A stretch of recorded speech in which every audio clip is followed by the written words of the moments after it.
A huge thanks to Brian for sponsoring this video.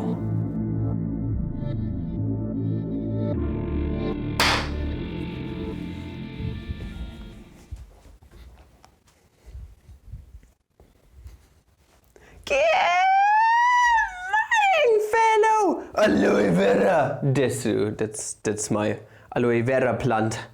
It's here in my studio because I'm cultivating plants a lot, and I had some suckers. Left of aloe vera, and that's why I have it here. Yeah, I'm gonna put it down.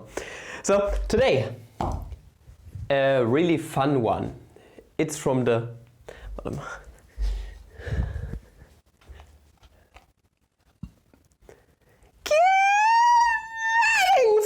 aloe vera. Oh my goodness, it squirted. My aloe vera plant squirted. Yeah, that's hard. That's my little plant here at my studio because I'm doing planty things. I'm cultivating a lot of stuff on my own. Oh, it's a little aloe vera sucker. I gotta put this to the side. Today, a very fun one from the Berkeley Maths Tournament.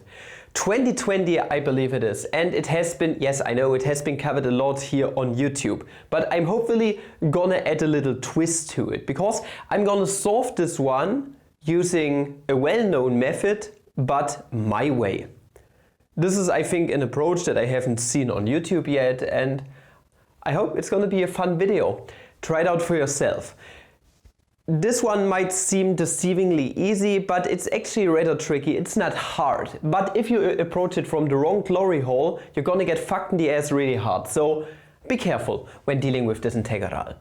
And I hope you are going to enjoy the video, and we are going to dive right in. By the way, the video has been sponsored by the wonderful people over on Brilliant. So make sure to check out their great content, their online courses. You can find the link to their website at the top of the description. More information at the end of the video. And now we're going to dive right in. So actually the first approach I took to solving this integral was to do integration by parts, because it works very well. It falls apart very easily, but that's kind of boring, and the limit argumentation you get when doing the integration by parts kind of sucks. So we are not going to go this route. What I'm rather going to do is I'm going to introduce a tiny little substitution at first. What I'm going to do is I'm going to get rid of this not so nice trig function down here in the denominator. I'm going to substitute tangent of x for, I don't know, s. So let tangent of x be equal to s. Well, if we do implicitly differentiate this, what we are going to get is the differential 1 from ds being equal to the differential of the tangent. If you go through the process, tangent is sine over cosine. Using the quotient rule, we got this time and time again here on the channel. You are going to get the secant squared of x dx. Just take a look at most of my integration videos. It pops up all the time. Now, it sucks a tiny little bit to have the secant squared right here, because we want to have everything with respect to ds such that we can sub it in for the differential 1 from dx. Now, how are the tangent and the secant actually connected? Well, remember, there is the so-called fundamental theorem of trigonometry, which states that the cosine squared plus the sin squared is equal to 1. If you were to divide both sides by the cosine squared, you are going to get that 1 plus sin squared over cosine squared is tangent squared is equal to 1 over cosine squared, which is the secant squared, meaning we got the connection that 1 plus tangent squared is the same as the secant squared by the fundamental theorem of trigonometry. And well, by just subbing everything in, we know that the tangent is s, so 1 plus s squared is the same as the secant squared. So ds is equal to 1 plus s squared. Dx, and dividing both sides by 1 plus s squared is going to give us our differential dx, which we can plug into here. But we still have one more problem, namely we have x here. Now what is x? If we use the inverse tangent on both sides, which we can do, since the tangent function is bijective on the interval from 0 to pi over 2, so we can take the inverse function on both sides. We are going to arrive at x being equal to the inverse tangent of s. So by plugging everything in, we are going to get the integral from plugging 0 into our x. Tangent of 0 is sine of 0 over cosine of 0 is 0 over 1, which is 0. If we plug pi over 2 into the tangent, we are going to get the sine of pi over 2. Okay, sine of pi over 2, this is 1. Divided by the cosine of pi over 2, this goes to 0. Meaning 1 over 0 is going to strive to infinity. Positive infinity at that. So the integral from 0 to infinity of, we said that x is nothing other than the inverse tangent of s. Divided by tangent of x is the same as s. And we got that ds divided by 1 plus s squared is equal to dx, meaning we got the 1 plus s squared part here, the ds. And this is what we got now, and it looks way more awful. What are we gonna do next? You probably guessed it by now. We are going to call our integral I. So this right here is our original integral, where we want to get the solution at. And what we want to what the hell was that? And what we are going to do is we are going to introduce a parameterization into here. This parameterization being, I'm going to use t as my standard variable, I with respect to t. It's going to be the integral from 0 to infinity, and it's just a matter of playing around. We want to get to our original integral back in such a way that we can parameterize our integral I so that we can differentiate it and then solve a differential equation basically. We're going to do this in a smart way. There are several ways to do so, but the easiest one I found to be is to put the little t into our argument of the inverse tangent. Because the inverse tangent is actually rather connected to the 1 plus s squared part. And instead of s, I'm going to write x once again, because you can just substitute s for being x and then you're done. That's called the dummy variable. So our new parameterized integral is going to be the inverse tangent, so the integral over the inverse tangent of t times x divided by x times 1 plus x squared. And all of this integrate with respect to x. Now, how is this integral the same as this one? Well, by setting t to being equal to 1, we are going to get the solution to our integral here. It's the same one once again. So I is the same as I of t evaluated at t being equal to 1. Okay, and now why have I parameterized it? Because of using Feynman's integration technique. I hate this term so much. It's just the Leibniz rule for integration. It's just a consequence of the fundamental theorem of calculus. It's called, fundamental theorem of calculus, not engineering. So what we're going to do is we are going to differentiate I with respect to t, and hence the right hand side too, giving us the differential in our integral. Then we are going to integrate this whole thing once again, because this leaves us with a differential equation, and by integrating it once again using upper and lower bounds, so boundary conditions, we can arrive in a smart way at our original integral I of t, or if everything turns out nicely, at the solution I to our original integral. That's the plan. We are going to differentiate both sides. We are going to differentiate I with respect to t, and then we get the differential of the integral. Leibniz rule for integration states that we can switch those two around if certain conditions are met. We are not doing pure mathematics here on this channel. So try to figure out for yourself, that's a little exercise to the viewer, why we can switch the integral and the differential. There are several ways to do so, using uniform convergence or the dominated convergence theorem. Many ways to do so. We are just going to assume that we can indeed switch those two, leaving us with the integral from 0 to infinity of the differential in t of this whole thing. Now 1 over x times 1 plus x squared is not with respect to t, it's a constant with respect to the differential, so we can bring it to the front. 1 divided by x times x squared plus 1. But we are going to take the differential in t of our inverse tangent of t times x. And all of that integrate with respect to x. So the next thing to do is to differentiate the inverse tangent. It's not something elementary that you probably have in your head right now, so we are going to do this really quick. It's not very hard. So our inverse tangent of t times x is just a function with respect to t, because we are going to differentiate it with respect to t. So f of t is nothing other than the inverse tangent of t times x. Now what we're going to do is we're going to take the tangent on both sides. This is basically what we did up here. This is just called implicit differentiation. We are going to use the tangent on both sides, giving us that the tangent of f of t is nothing other than t times x. And now we are going to differentiate both sides with respect to t. Don't forget that.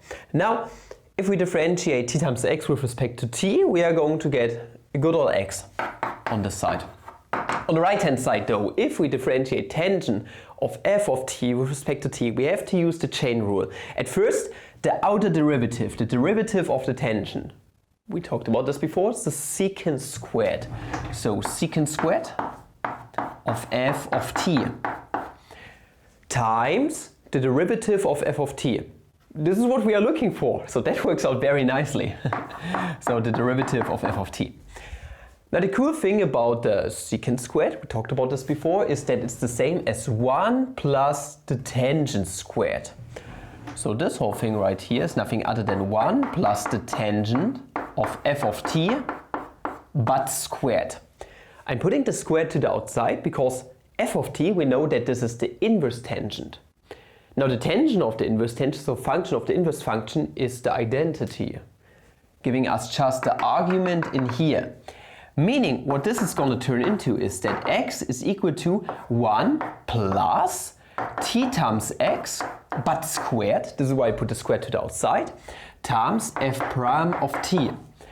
And if we now divide both sides by 1 plus t times x squared, we are going to get our differential of f, which we are looking for. That's the original thing. Meaning our differential in our I of t is the same as the integral from 0 to infinity of, now we are going to get 1 divided by x times x squared plus 1 times, and the differential in this thing is x divided by 1 plus t squared x squared, and all of this integrate with respect to x. And the cool thing is that x is going to cancel out here, leaving us with the multiplication of two rational functions. 1 divided by x squared plus 1 and 1 divided by 1 plus t squared x squared. And they are so fucking similar. Look at that. If we get rid of the t squared, they are basically the same. So they only differ by a factor, you could say. And it kind of sucks to have a form like this. Do you know why? Because it's not easy to integrate. It's only easy if we use partial fraction decomposition, and you can watch it if you want. We are going to do this now. We are going to turn the multiplication of those two rational functions into the addition of two fractions.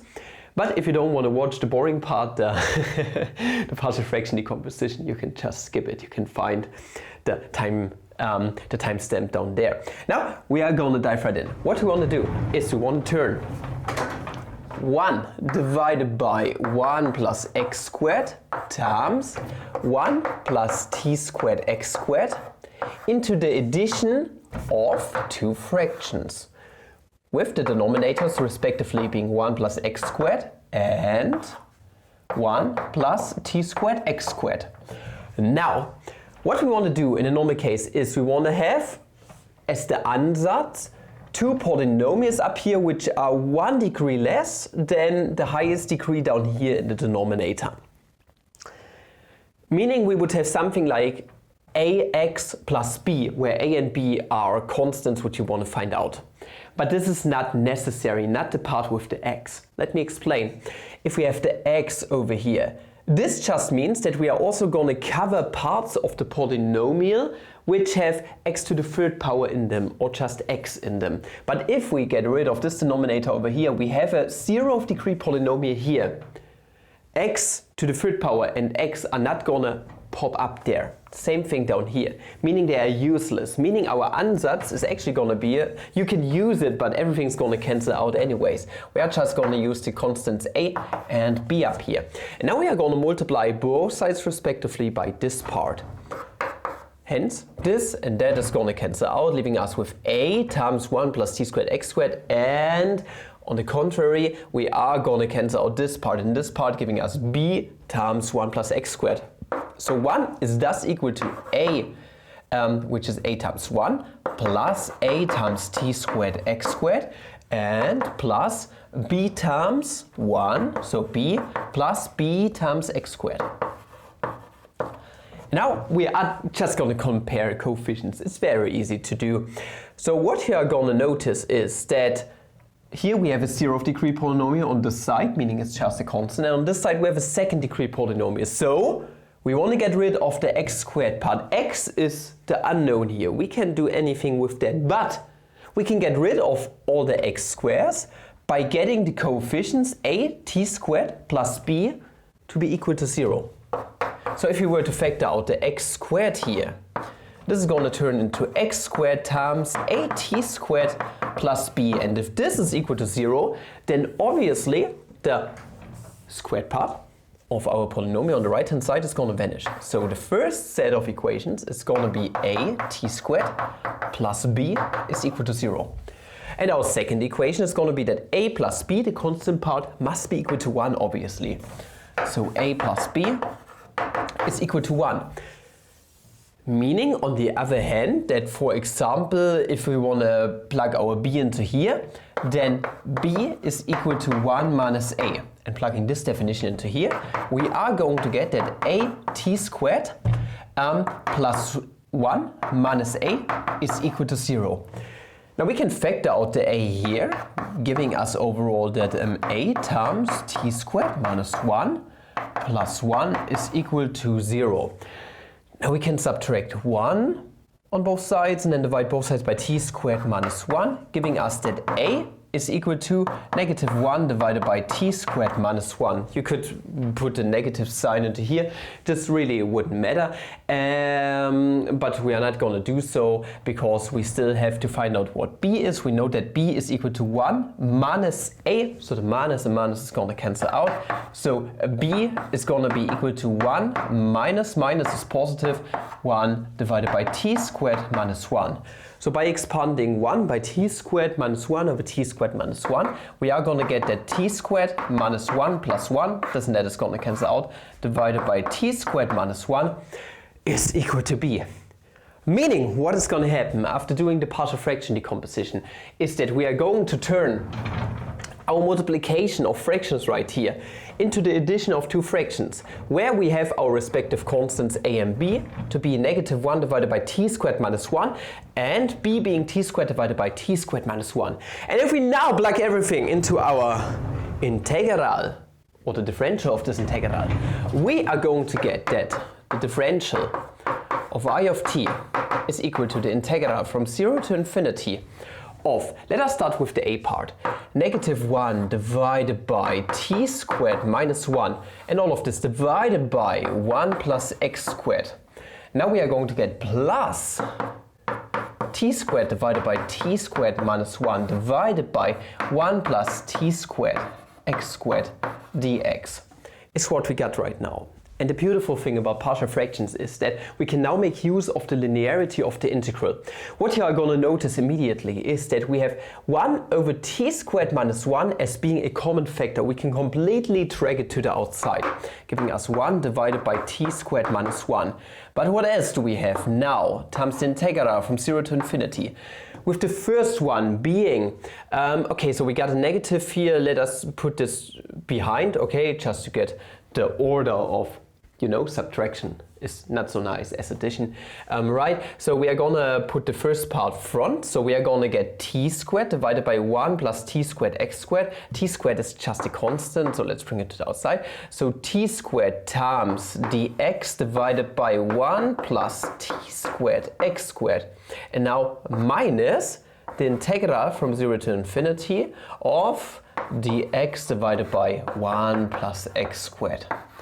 And this is where we are at right now, and we are now going to solve both of those integrals, one after another, and then we are already done.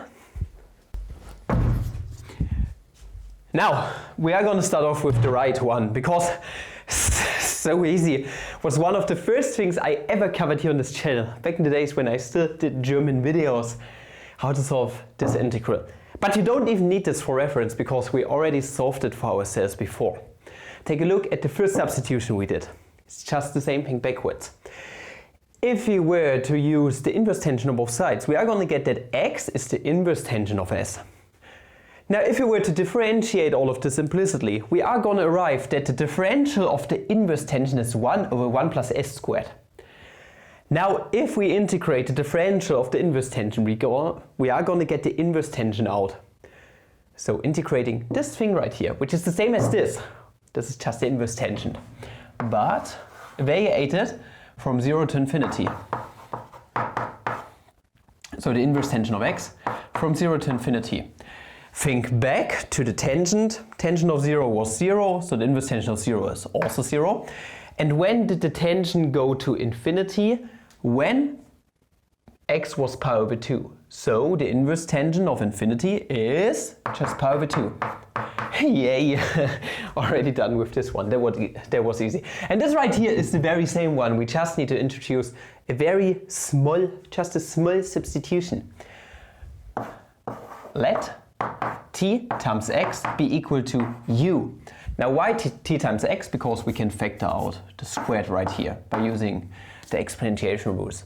Now differentiating this with respect to x, not with respect to t, because we are integrating with respect to x right now, we are going to get that t dx is the same as du, or dividing both sides by t. We are going to get that the differential dx is nothing other than t times du. So this whole integrand right here turns into t times du divided by 1 plus u squared. 1 divided by t. I'm sorry, I was already wondering. 1 divided by t. We are dividing by t. Oh my goodness, that would have been a stupid mistake. Now t squared and the t right here is going to cancel out. So this is just something that's going to happen. And 1 divided by 1 plus u squared integrated is going to give us the inverse tangent once again. What about the upper and lower bounds? After doing the substitution, plugging 0 into our x is going to result in u being equal to 0. And we are going to assume that t is a positive quantity in some kind of way. If x strives to infinity, then u is also going to be positive infinity. So this is just the inverse tangent of u evaluated from 0 to infinity, and we know what this is going to be. This is going to be just pi over 2. So our differential of our integral I of t is going to turn into 1 divided by t squared minus 1 times, what do we have in our parentheses? We got t times pi squared plus minus pi squared. We got a minus here. And that pi squared pi over 2. This video is taking too long. I can't compute things in my head anymore. Now we got pi over 2, that pi squared, as a common factor. So we can factor it out, giving us just pi over 2 times, so we got t minus 1 in here, divided by t squared minus 1. Now the cool thing is t squared minus 1 is the same as t squared minus 1 squared, which is the difference of two squares. So this part right here is actually t minus 1 times t plus 1. So t minus 1 and t minus 1 is going to cancel out, meaning the differential in our integral I is going to be just pi over 2 times 1 divided by t plus 1. And this, my friends, Forendo desu is just a differential equation that we can now easily solve using boundary conditions. If we integrate this thing, the differential in I of t, we are going to get I of t out. And if we then apply up and lower bounds to the whole thing, we can, if we are smart, get instantly to our solution I, which is the same as I of t evaluated at t being equal to 1. So one of the bounds on the integral, if we integrate both sides, is going to be 1, because this is going to yield I. So what we are going to do is we are going to integrate the differential in t of I of t with respect to t. What we are going to get is, okay, so if we put 1 as one of the bounds, we are going to get I out. Let us use this as the upper bound, because then we are not going to get negative I. If we put it down here at the lower bound, then we would get negative I. That would be stupid. Now what about the lower bound? In a normal case, what you want to do is, if you got an easy integral, you want to get rid of this thing right here, or I should rather say I with respect to t. Now remember, I with respect to t was nothing other than the same thing, just with a t here. Now how can we eliminate this whole thing such that we get 0 out if we apply the lower bound? When I plug 0 into t, then what is going to happen if the limit approaches 0 plus on t? We get the inverse tangent of 0 times x, which is the inverse tangent of 0, which is 0. 0 divided by anything is going to be 0. And the definite integral, that's important, the definite integral of 0 is going to be 0. So on t being equal to 0, it's one of the boundary conditions, the whole thing is going to collapse, it's just going to vanish. And by applying those, we are going to get a solution to our original integral out. Isn't that beautiful? That's the beauty of the Leibniz rule of integration. Meaning what we are going to do is we are going to integrate from 0 to 1 the differential in t of I of t, which was nothing other than par over 2, not par squared, times 1 divided by t plus 1. Par over 2 is just a constant with respect to t. So we are going to get dt divided by t squared, t plus 1. T plus 1. Now what is this? Let us introduce a quick substitution. We are going to do everything by squared, as always. So let t plus 1 be equal to x. This means that dt is equal to dx, meaning this whole thing right here is going to turn into dx divided by x. What about the upper and lower bounds? Our lower bound, if we plug 0 into here, is going to be 1, and if we plug 1 into here, it's going to be 2. And what is 1 over x? Integrate with respect to x is just the natural log of x, meaning the value for our original integral I, which we are looking for, is par over 2 times the natural log of x evaluated from 1 to 2. At 1, it's going to vanish. Log of 1 is equal to 0. And at 2, it's going to be the natural log of 2. So the big fat fucking solution is going to be par divided by 2 times the natural log of 2. And this, my boys and girls, is quite a beautiful result to a great integral. And I hope you did enjoy what you have seen today, and I hope you were able to figure everything out for yourself. And if you did, and if you are still hungry for more intellectual content, then I invite you to try out the content of today's sponsor, Brand, who are kind enough to sponsor yet another video here on this channel. Now this right here was so much fun. There was such a great use once again of the Leibniz rule for integration, and it's by far one of my most favorite integration techniques because it's overpowered. Solving differential equations is overpowered. It helps you in physics, it helps you in mathematics, it helps you in chemistry, biology, differential equation, nonlinear systems and so on are everywhere, and they are beautiful. And not only can you solve something like this by doing just the step-by-step integration things, what you can also do is you can solve integrals visually by using, for example, the definition in rectangles of the Riemann sum as being the integral summing up infinitely many of those rectangles. And it's just one of the ways to visualize integrals instead of solving those.